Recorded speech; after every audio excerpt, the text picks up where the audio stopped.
Hello everyone, நான் Madan Gowri and hello my dear MG squad.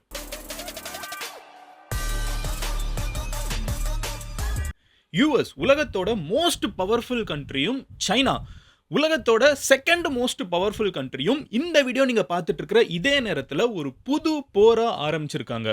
அதன் போர்னு சொல்கிறேன், நான் எந்த இடத்துலையுமே பெருசாக குண்டு வெடிக்கிறதையோ ஆர்மிஸ் போகிறதையோ பார்க்கல அப்படின்னு சொல்லி கேட்டிங்கன்னா இது வேற விதமான போர். இட் இஸ் அ ட்ரேட் போர், இட்ஸ் அ ட்ரேட் வார். ஓகேவா? ஒரு வணிக போரை வந்து யூஎஸ் அண்ட் சைனா வந்து ரொம்ப உக்கிரமாக ஆரம்பிச்சிருக்காங்க. ஓகேவா? இது வரைக்கும் ட்ரம்ப் வந்து ஏதாவது ஒரு கண்ட்ரி கிட்ட ஏய் சொல்கிறத கேட்குறியா இல்லையா, ஒழுங்காக இருந்துக்க அப்படின்னாங்கன்னா எல்லா கண்ட்ரியும் பேக் அடிச்சிடுறாங்க. அதே வேகத்தில் சைனாவை பார்த்து சொன்னதுக்கு சைனா இருந்துக்கிட்டு என்னது பேக் அடிக்கிறதா, முடிஞ்சா தொடுறா அப்படின்னு சொல்லிட்டு பதிலுக்கு யூஎஸ் மேலே சில டேரிஃபை போட்டாங்க. இன்னைக்கு வீடியோ நம்ம என்ன பார்க்க போகிறோம்னு பார்த்தீங்கன்னா, தலைவன் ட்ரம்ப் வந்ததுலேருந்து கண்டென்ட் கொடுப்பான்னு தெரியும், ஆனால் இவ்வளோ கொடுப்பான்னு நான் எதிர்பார்க்கல. பட் எனிவே, நான் நேற்றுக்கு தான் ட்ரம்ப்பை பற்றி பேசினேன், மறுபடியும் பேச வேணாம்னு நினச்சேன். பட் இது ஒரு ரொம்ப பெரிய விஷயமா போயிட்டு இருக்குது. இந்தியா நீங்கள் நம்ம எல்லாருமே இதனால் டைரெக்டாக அஃபெக்ட் ஆக போகிறோங்கிறதுனால கண்டிப்பாக இதை பற்றி பேசணும்னு முடிவு பண்ணிட்டேன். ஸோ ஃபர்ஸ்ட் நம்ம பார்க்க போகிறது யூஎஸுக்கும் சைனாவுக்கும் ட்ரேட் போர் எதனால நடந்துட்டு இருக்குது, ஏன் ட்ரேட் வார் நடந்துட்டு இருக்கு அப்படிங்கிறத பார்க்க போகிறோம். ரெண்டாவது, இந்த டேரிஃப்னு ஒரு விஷயத்தை நீங்கள் நிறைய கேள்விப்பட்டு இருப்பீங்க. ட்ரம்ப் வந்து கொலம்பியா மேலே டேரிஃப் போட போகிறேங்கிறாரு, சைனா மேலே போட போகிறேங்கிறாரு, கனடா மேலே போட போகிறேங்கிறாரு, மெக்சிகோ மேலே போட போகிறேங்கிறாரு. ஸோ இந்த டேரிஃப்னா என்ன பிரச்சனை, டேரிஃப்னா என்ன, சைனா பதிலுக்கு எப்படி ட்ரம்ப்பை வந்து பதிலுக்கு அடிக்கிற மாதிரி சைனா என்ன பண்ணியிருக்காங்க, உலகத்தோட ரெண்டு பெரிய சூப்பர் பவர்ஸ் வந்து இப்போ மாற்றி அடிச்சுக்கிட்டு இருக்காங்க. ஓகேவா? அடிக்க போறாங்களா இல்லை அடிச்சுக்கிட்டு இருக்காங்க. ஸோ என்ன நடந்துட்டு இருக்கு அப்படிங்கிறத நம்ம டீட்டெயிலாக பார்க்க போகிறோம். அண்ட் இந்தியா எப்படி இதனால அஃபெக்ட் ஆகுங்கிறதையும் பார்க்க போகிறோம். இந்தியாவுக்கு இதனால ஹெவி அட்வான்டேஜஸ் இருக்குது, கொஞ்சம் இஷ்யூஸும் இருக்குது. அந்த ஹெவி அட்வான்டேஜஸ் நம்ம எல்லாருமே எப்படி அட்வான்டேஜ் எடுத்துக்கலாங்கிறதையும் பார்க்க ஆரம்பிப்போம். ஓகேவா? பட் அதெல்லாம் பார்க்க ஆரம்பிக்கிறதுக்கு முன்னாடி நீங்கள் அந்த சேனலை சப்ஸ்கிரைப் பண்ணலைன்னா சப்ஸ்கிரைப் பண்ணுங்க. அப்போ தான் இந்த மாதிரி வேர்ல்டில் நடக்கக்கூடிய எல்லா விஷயத்தையும் என்னால் உங்ககிட்ட சிம்பிளாக ஒரு 10 நிமிஷத்தில் வந்து சேர்க்க முடியும். அப்புறம் வீடியோ முடிகிறது வந்து வீடியோட லென்த் வந்து 12 மினிட்ஸ் இருக்குது, நீ 10 மினிட்ஸ் சொல்லிட்டு அப்படின்லாம் சொல்லாதீங்க. நான் 10 மினிட்ஸ்க்குள்ள தான் முடிக்க பார்க்குறேன். பட் சம்டைம்ஸ் கண்டென்ட் வந்து தாண்டி போயிடுது. ஸோ எனிவே, எம்ஜி ஸ்குவாடில் சேர்ந்துட்டிங்கல்ல? ஓகே. இப்போ நான் உங்ககிட்ட சொல்ல ஆரம்பிக்கிறேன். உண்மையில இங்கே ஏதோ த்ரில்லர் படம் பார்க்குற மாதிரி இருக்குது. ஃபர்ஸ்ட் விஷயம் என்ன அப்படின்னு பார்த்தீங்கன்னா, டொனால்டு ட்ரம்ப் வந்து ரொம்ப நாளாக சொல்லிட்டு இருக்கிறது அமெரிக்காவை நிறைய கண்ட்ரிஸ் வந்து அட்வான்டேஜ் எடுத்துக்கிறாங்கன்னு ஒரு விஷயத்த சொல்லிக்கிட்டே இருக்காரு. எதை வச்சு சொல்கிறாருன்னு பார்த்தீங்கன்னா, அமெரிக்கா கிட்டேருந்து அமெரிக்காவுக்கு நிறைய பொருட்களை கொடுத்துட்றாங்க. ஸோ அமெரிக்காவை வச்சு நிறைய சம்பாதிக்கிறாங்க. ஆனால் அமெரிக்கன் பொருட்களை வாங்க மாட்டேங்கிறாங்க. அமெரிக்கன் பொருட்களுக்கு பயங்கரமாக வந்து டேக்ஸ் ஏற்றி வச்சுருக்காங்க. அதனால் அமெரிக்கன் பொருள் அவங்க நாட்டில் வாங்க முடியாத மாதிரி இருக்குது அப்படின்னு சொல்லிட்டு ஒரு கம்ப்ளைண்ட்டை ஹெவியாக வச்சுக்கிட்டே இருக்கார். நேற்றுக்கு வீடியோவில் பார்த்தோம், இந்த கம்ப்ளைண்ட் அவர் இந்தியா மேலேயே வச்சிருக்காரு. ஓகேவா? இந்தியாவில் வந்து ஹார்லி டேவிட்சன் பைக்குக்கு வந்து டேக்ஸ் அதிகமாக இருக்குதுன்னெலாம் சொல்லியிருக்காரு. இப்போ கொஞ்சம் கம்மியாயிடுச்சு. நம்ம கவர்மெண்ட்டே வாலண்டியராக முன்னாடி வந்து என்கிட்ட சண்டைக்கு வராத ஃப்ரெண்டு, நம்ம 2 பேரும் ஃப்ரெண்ட்ஸ்னு சொல்லி கம்மியாக்கிட்டாங்க. பட் டெஸ்ட்லாம் நம்ம இன்னும் இந்தியாவுக்குள்ளே வரவிடாமல் இருக்கிறதுக்கு முக்கியமான காரணம் அது வந்து ஒரு வெளிநாட்டில் அசம்பிளான ஒரு காரு, டேரிஃப் அதிகமாக இருக்குது. ஸோ நிறைய டேரிஃப்லாம் நம்மளும் வந்து போட்டிருக்கோம். ஓகேவா? ஸோ ட்ரம்ப் இதை தான் சொல்கிறாரு, அமெரிக்கா வந்து ஒரு பணக்கார கண்ட்ரிங்கிறதுக்காக எல்லாருமே வந்து அமெரிக்காவுக்கிட்ட நிறைய வித்துடுறீங்க, ஆனால் அமெரிக்கா கிட்ட வந்து வாங்க மாட்டேங்கிறீங்க. இது அமெரிக்காவுக்கு நல்லது கிடையாது. ஓகேவா? அவர் நாட்டோட பிரசிடென்ட்டாக கரெக்டாக தான் சொல்றாரு. இப்போ இதை சொல்ல வர மாதிரி அடுத்தவர் வந்து ஒவ்வொரு கண்ட்ரியுமே மிரட்டிட்டு இருந்தாரு. கடைசியாக அவர் கை வச்ச இடம் தான் சைனா. ஸோ சைனாவுக்கு அவர் என்ன பண்ணாருன்னு பார்த்தீங்கன்னா, சைனாலேருந்து அமெரிக்காவுக்கு வரக்கூடிய எல்லா இம்போர்ட்லையும் 10% டேரிஃப் அத்தனை ப்ராடக்ட்ஸ்லையும் போட்டாரு. சைனாலேருந்து வர்ற ப்ராடக்ட்ஸ் தான் வந்து இன்னைக்கு உலகத்தில் எல்லாருமே யூஸ் பண்ணிட்டு இருக்காங்க. ஸோ ஆனால் இப்போ என்ன பண்ணிட்டாருன்னு பார்த்தீங்கன்னா, ட்ரம்ப் வந்து சைனா மேலே டேரிஃப்னு சொல்கிறப்போ சைனாவில் இருக்கிற எல்லா ப்ராடக்ட்ஸுமே வந்து 10% அதிகமான விலைக்கு போயிடும். ஒரு பென்சில் இருக்குன்னு வச்சுக்கோங்க, அமெரிக்காவில் $1 ஒரு பென்சில் கிடைக்குது, ஒரு இந்தியன் பென்சில் வந்து $1 கிடைக்குது.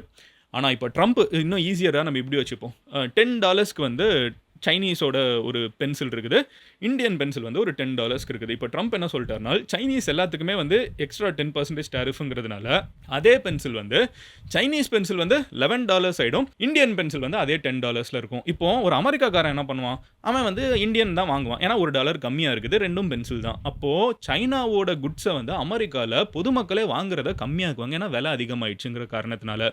ஸோ ட்ரம்ப் வந்து இப்படி ஒரு விஷயத்தை வச்சிருக்காரு, நான் சைனா மேலே வந்து டேரிஃப் போடுறேன்டான்னு. இதுக்கு காரணம் வந்து இப்போ ஃபென்டனல் அப்படிங்கிற ஒரு போதைப் பொருள் இருக்குது. அந்த போதைப் பொருளோட ரா மெட்டீரியல்லாம் சைனாலேருந்து தான் வருது. அந்த போதைப் பொருள் வந்து அமெரிக்காவுக்குள்ளே நிறைய சுற்றிட்டு இருக்குன்னுலாம் காரணம் சொன்னாலும் இதுக்கு பின்னாடி வந்து பயங்கரமான இன்டர்நேஷனல் பாலிடிக்ஸ் இருக்குது. நான் அதுக்கு வரேன். ஓகே, வேணா ட்ரம்ப் இப்போ இல்லை, 2018 இதை சொல்லிட்டு இருக்காரு. அதெல்லாம் என்னென்ன சொல்கிறேன். ஸோ ட்ரம்ப் வந்து பேசிக்காக இப்போ சைனா மேலே இந்த டேரிஃப்லாம் போட்டார். உன்னோட எல்லா ப்ராடக்ட்டுக்கும் இனிமேல் 10% ஒழுங்காக இருந்துக்க அப்படின்னு வந்து சொல்லிட்டு போயிட்டாரு. இப்போ பதிலுக்கு சைனா என்ன பண்ணிட்டாங்கன்னா, இது வரைக்கும் எல்லா கண்ட்ரி இப்படி ஒன்று போட்டாங்கன்னா, ஐயோ சாமி எங்க கூட பகச்சுக்காதப்பா, நான் உங்க கூட ஃப்ரெண்டாவே இருந்துக்கிறேன்னு தான் சொல்லிட்டு எல்லா கண்ட்ரியும் டீல் பண்ணியிருக்காங்க. இன்க்ளூடிங் கனடா அவங்களோட குளோசஸ்ட் நெய்பர். ஆனா சைனா என்ன பண்ணிட்டாங்கன்னு பார்த்தீங்கன்னா, ஓ! நீ என் மேல 10% போடுவியா? அமெரிக்கா ஓடிட்டு இருக்கிறதே சைனீஸ் ப்ராடக்ட்ஸ வச்சு தான். சைனா பதிலுக்கு என்ன பண்ணிட்டாங்கன்னு பார்த்தீங்கன்னா, சைனாலயும் அமெரிக்கன் ப்ராடக்ட்ஸ் வந்து விற்கப்படுறது இருக்குது. ஆனா அந்த ப்ராடக்ட்ஸ்ல கோலுக்கு வந்து 15% டாக்ஸ் போட்டாங்க. கேஸ்ல 10%, அக்ரி மெஷினரி, ஆயில் இதுக்கு எல்லாத்துக்குமே 10% போட்டு விட்டாங்க. இப்போ எல்லா கண்ட்ரியுமே பயந்து போற நேரத்துல இவங்க 10 கொடுத்தா சைனா மட்டும் தான் பதிலுக்கு 15 நானும் அடிப்பேன்டா அப்படின்னு ஒரு விஷயத்தை காமிச்சிருக்காங்க. பேக் டவுனும் பண்ணல. பண்ணிட்டு ஐயோ வேணாம் அப்படின்லாம் சொல்லி பின்னாடி போகல. ரொம்ப ஸ்ட்ராங்கா அவங்களோட ஸ்டாண்ட்ல நிக்கிறாங்க. இப்போ இதுக்கு காரணம் என்ன? ஏன் இவங்க 2 பேரும் இப்படி மாத்தி போட்டுக்கிறாங்கன்னா, அதுக்கு நம்ம கொஞ்சம் பேக் ட்ராப் ஆகும். ஃபென்டனல் அப்படிங்கிற ஒரு போதைப் பொருளுக்கு ரா மெட்டீரியல் வந்து சைனா கிட்ட தான் வருது. இதை வச்சு தான் அவங்க வந்து காய்ச்சுறாங்க. அந்த மெக்சிகன் காரங்க எல்லாம் காய்ச்சி எங்க நாட்டுக்குள்ள விற்கிறாங்கன்னு ட்ரம்ப் வந்து ஒரு அலிகேஷன் வைக்கிறாரு. பட் அது வந்து ஒரு சின்ன விஷயம் தான். இவர் 2018ல இருந்தே சைனாவோட பஞ்சாயத்து இருக்குது. முதல் விஷயம் அவர் என்ன சொல்றாருன்னா, சைனாவோட ப்ராடக்ட்லாம் அமெரிக்கால ரொம்ப ஈஸியா வித்து போடுறீங்கடா. எல்லாருமே அமெரிக்கால ஈஸியா விக்கிறீங்க. ஆனா அமெரிக்காவோட ப்ராடக்ட்ஸ் இருக்குல்ல, ஃபார் எக்ஸாம்பிள் நம்ம எல்லாருமே இப்போ இந்த வீடியோ நீங்க பார்த்துட்டு இருக்கிறது இதுல யூடியூப்ல சைனால இல்ல தெரியுமா? இன்ஸ்டாகிராம் நம்ம எல்லாருமே இப்போ நான் சொல்லுவேன் ஃபாலோ பண்ணுங்க இன்ஸ்டாகிராம்ல அப்படின்னு. என்னைய நீங்க ஃபாலோ பண்றது சைனால இன்ஸ்டாகிராமே கிடையாது. சைனால கூகுள் கிடையாது. சைனால அப்புறம் வந்து ஸ்பாட்டிஃபை கிடையாது, நெட்ஃப்ளிக்ஸ் கிடையாது, மாஸ்டர் கார்டு கிடையாது, விசா கிடையாது. இதெல்லாமே இருந்துச்சுன்னா ரொம்ப மினிமலா, ரொம்ப வந்து ரெஸ்ட்ரிக்டட் என்விரான்மெண்ட்ல தான் இருக்குது. ஓகேவா? 100% பேன் இல்லைன்னா ரொம்ப ரெஸ்ட்ரிக்டட் என்விரான்மெண்ட்ல தான் இருக்கும். ஸோ உலகம் ஃபுல்லா வந்து Google, Facebook, Twitter, Netflix, Spotify, YouTube, visa, master card இது எல்லாமே வந்து குளோபல் லீடர்ஸ். உங்களோட கிரெடிட் கார்டு, டெபிட் கார்டுலாம் பாருங்க, விசா இல்லை மாஸ்டர் கார்டுன்னு மோஸ்ட்டாக போட்டிருப்பாங்க. இப்படி உலகம் ஃபுல்லாக விற்கக்கூடிய அமெரிக்கன் பிராண்ட்ஸ் எல்லாமே அமெரிக்கன் கம்பெனிஸ். அது எதுவுமே வந்து ஈஸியாக சைனாவில் ஆக்சஸ் பண்ண முடியாது. அதை மீறி உங்களுக்கு ஒரு டவுட் இருக்கும், மதனு என் ஃப்ரெண்டு சைனாவில் இருந்துக்கிட்டு இன்ஸ்டாகிராமில் வீடியோ போடுறாங்க, யூடியூப்ல வீடியோ போடுறாங்க அப்படின்லாம் கேட்டிங்கன்னா மோஸ்ட்டாக விபிஎன் யூஸ் பண்ணுவாங்க. ஓகேவா? ஸோ ஆனால் பொதுமக்கள், சைனீஸ் மக்கள் அவங்களுக்கு வந்து மோஸ்ட் ஆஃப் த டைம் அவங்க இதெல்லாம் யூஸ் பண்ணுறது கிடையாது. இந்த சர்வீசஸ்லாம் விபிஎன் போட்டு யூஸ் பண்ணோம். அவங்க மோஸ்ட்டாக பார்த்தீங்கன்னா இது எல்லாத்துக்குமே வந்து அல்டர்னேட்டாக ஒன்று வச்சிருக்காங்க. நான் யூடியூப்க்கு மட்டும் பார்த்து வச்சுக்கிட்டேன். ஒருவேளை யூடியூப் பேன் ஆயிடுச்சுன்னா நம்ம எந்த பக்கம் போகணும்னு பார்த்தீங்கன்னா பிலிபிலியா, கிலிகிலியா, ஃபிலிஃபிலியா ஏதோ ஒன்று அப்படி ஒன்று பேர் இருக்குது. அது வந்து சைனீஸ் ப்ராடக்ட் ஒன்று இருக்குது. ஓகேவா? அது யூடியூப் மாதிரியே அங்கேவும் அவங்க ஊரில். ஸோ இந்த மாதிரி வந்து அவங்க ஊரில் அது இதுக்குன்னு தேவையானது உருவாக்கி வச்சுக்கிட்டாங்க. அமெரிக்கா மேலே ரிலையன்ஸை வந்து அவங்க ரொம்ப சைனா வந்து இந்த சர்வீசஸ்லாம் கம்மியாக வச்சுருக்காங்க. ட்ரம்ப் என்ன சொல்கிறாருன்னா, உன் ப்ராடக்ட்டை நான் வாங்குறேன், ஆனால் என் ப்ராடக்ட்டை நீ உன் ஊருக்குள்ள ஈஸியாக விற்க கூட விட மாட்டேங்கிற, இது தப்புன்னு 2018ல இருந்தே சொல்லிட்டு இருக்காரு. இப்போ அது இன்னும் அடிஷ்னல் பிரச்சனையாக என்ன வந்துருச்சுன்னு பார்த்தீங்கன்னா, அமெரிக்கா இந்த மேப்பை நீங்கள் பார்த்தீங்கன்னா உங்களுக்கு தெரியும், north America, south America 2 continent இருக்குது. ஒரு சைடு பசிபிக் ஓஷன், இன்னொரு சைடு அட்லாண்டிக் ஓஷன். ஒரு அமெரிக்காவோட இந்த சான் பிரான்சிஸ்கோ இப்போ தீப்பத்தி எரிஞ்சிட்டு இருக்குல்ல, அந்த பகுதியில இருந்து ஒருத்தங்க வந்து நியூயார்க்குக்கு வந்து ஒரு பெரிய கண்டெய்னரில் எதையாவது அனுப்பணும்னா அது வந்து சவுத் அமெரிக்காவை சுற்றி இன்னொரு கண்டத்தையே சுற்றி இப்படி வரணும். அது ஆல்மோஸ்ட் 20,000 கிலோமீட்டர்ஸ் ஆகும். ஓகேவா? 21,000 கிலோமீட்டர்ஸ் தூரமாக. இது ரொம்ப நாளாக கஷ்டமாக இருக்குதுன்னு சொல்லிட்டு ஒரு 120 வருஷத்துக்கு முன்னாடி நிறைய பேர் வந்து 2 காண்டினென்ட்டுக்கும் நடுவில் ஒரு சின்ன லேண்ட் இருக்குது. இந்த லேண்டில் வந்து நம்ம ஒரு கெனால் கட்டி கப்பலை இங்கேயே திருப்பி விட்டுறலாம், ஏன் அவ்வளோ தூரம் சுற்றணும்னு சொல்லிட்டு ஒரு நீர்நிலையை நடுவில் உருவாக்கணும்னு நினைக்கிறாங்க. It's engineering Marvel. அதை பற்றி நம்ம தனியாக ஒரு வீடியோ பேசுவோம். பட் இந்த என்ஜினியரிங் மார்வலை வந்து நிறைய கண்ட்ரிஸ் ட்ரை பண்ணி செய்ய முடியாமல் போய் கடைசியில் அமெரிக்கா தானா முன் வந்து இதை செஞ்சு கொடுத்தாங்க. இன் ரிட்டர்ன் அந்த கண்ட்ரி பேர் பனாமா. ஓகேவா? அவங்களோட சுதந்திரமே வாங்கி கொடுத்தாங்க அதுக்கப்புறம். பட் எனிவே பனாமாவுக்கும் அமெரிக்காவுக்கும் இருந்த டீல் 1908 என்னன்னு பார்த்தீங்கன்னா, சரி ஓகே நாங்கள் இங்கே கெனால் கட்டிக்கிறோம், எங்களோட ப்ராடக்ட்ஸ் நிறைய ஈஸியாக இங்கே ஃப்ளோ வருதுக்கு. இது முக்கியமான ஒரு விஷயம். அமெரிக்கன் ப்ராடக்ட்ஸ் வந்து 21,000 கிலோமீட்டர் சுற்றி வரதுக்கு பதிலாக 8,000 கிலோமீட்டரில் ஈஸியாக போனால் எவ்வளோ நாட்கள் மிச்சம், எவ்வளோ ஃபியூவல் மிச்சம், எல்லாமே பெட்டரில். ஸோ அதுக்கு இந்த கெனால் கட்டினாங்க 100 வருஷத்துக்கு முன்னாடியே. ஓகேவா? ஸோ அப்போ வந்து பனாமாவுக்கும் அமெரிக்காவுக்கும் இருந்த டீல் 99 இயர்ஸ் இதை நீ மேனேஜ் பண்ணிக்கோப்பா, நான் கட்டுறேன், ஆனால் 99 இயர்ஸ் ஆல்மோஸ்ட் 100 இயர்ஸ்க்கு வந்து நான் பார்த்துப்பேன் அப்படின்னு சொல்லிட்டு அமெரிக்கா வந்து அந்த பனாமா கனலை வந்து பார்த்துக்க ஆரம்பிச்சாங்க. பனாமா கனலை அமெரிக்கா பார்த்துக்க ஆரம்பிச்சதுக்கப்புறம் ஒரு 50-60 வருஷம் கழிச்சு பனாமியன் மக்கள் என்ன ஃபீல் பண்ணாங்கன்னா, இது ஒரு அன்ஃபேராக இருக்குது, நீ இது கட்டி கொடுத்துட்டு 100 வருஷத்துக்கு இதை மேனேஜ் பண்ணுற, அது கட்டுறதுக்கே ரொம்ப கஷ்டப்பட்டாங்க. நம்ம அதை கண்டிப்பாக ரெகக்னைஸ் பண்ணோம். 10 வருஷம் நிறைய பேர் மலேரியாலலாம் இறந்து போனாங்க. அதெல்லாம் மீறி கட்டிட்டாங்க. ஓகேவா? ஆனால் பனாமியன் மக்கள் வந்து நாளாக what they felt is it's unfair. என்னோட நாட்டுக்குள்ளே நீ வந்து ஒரு இடத்த உன் கொடியை போட்டு உன் கண்ட்ரோலில் வந்து ஒரு கெனாலே இருக்குது அப்படின்னு சொல்லிட்டு ரொம்ப பேடாக ஃபீல் பண்ணிருந்தாங்க. What ever said and ton almost 100 years வந்து அமெரிக்கா கையில் தான் இது இருந்துச்சு. ஓகேவா? அந்த முடிகிற காலகட்டத்தில் பனாமா கவர்மெண்ட்டுக்கு இதை மாற்றி கொடுத்துட்டாங்க டீல் படி. பனாமா கவர்மெண்ட் அதுக்கப்புறம் என்ன பண்ணுறாங்கன்னு பார்த்தீங்கன்னா, இதை மேனேஜ் பண்ணுறதுக்கு கான்ட்ராக்ட்லாம் கொடுக்குறாங்க. யார் வரீங்க? பெரிய கெனல். ஓகேவா? It's engineering Marvel. நான் சொன்ன மாதிரி இதை உள்ளே போகிறப்போ வெளியே வரதெல்லாம் மேனேஜ் பண்ணுறதுக்கு கம்பெனிஸ், பெரிய பெரிய கம்பெனிஸ் தேவைன்னு இந்த டெண்டர்லாம் விடுவாங்கல்ல, அந்த மாதிரி விடுறப்போ சைனீஸ் கம்பெனிஸ் வந்து அதை எடுக்கிறாங்க. எப்படி நம்ம சைனாக்காரனை பார்த்தீங்களா, ஒன்னுக்கு போகாமல் விட மாட்டேன்னு சண்டை போடுறாங்க. அதில் போகிற கார்கோவில் 70% அமெரிக்கன் கார்கோ தான், ஓகேவா. அதுக்கு வந்து சைனாக்காரங்க வந்து அது ஆக்ஷனில் எடுத்துடுறாங்க. ஸோ அந்த ஆக்ஷன் பாருங்க, டெண்டரில் எடுக்கிறாங்க. சைனீஸ் கம்பெனிஸ் வந்து இதை கண்ட்ரோல் பண்ணுது. ஸோ அப்போ வந்து ட்ரம்ப் என்ன சொல்கிறாருன்னா, இல்லை சைனா வந்து கண்ட்ரோல் பண்ணுது, அதனால இட் இஸ் நாட் ஃபேர்.